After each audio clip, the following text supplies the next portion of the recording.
Анастасов, вие трябва да кажете, ще поемете ли отговорност да платите милиардите, които България ще трябва да плаща обезщетения? Не си ровете в телефона, когато ви говоря.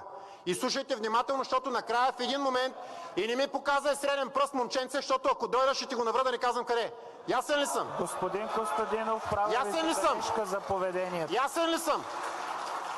Така че това, което вие трябва да поемете като отговорност сега в момента, е да кажете готови ли сте да платите тези милиарди, защото много пъти казваме и пак ще го повторим.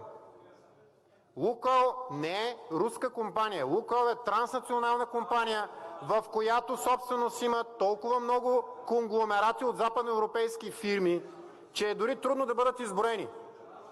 И ако някой от вас има смелостта да излезе и да каже, че е готов да плати тези милиарди, добре, защото ние искаме „Лукойл“ да продължи да работи, искаме българския „Нефтохим“ да продължи да работи и затова подкрепихме предложение, срещу което вие бяхте против, да се изкупи този актив от „Лукойл“ и да стане отново българска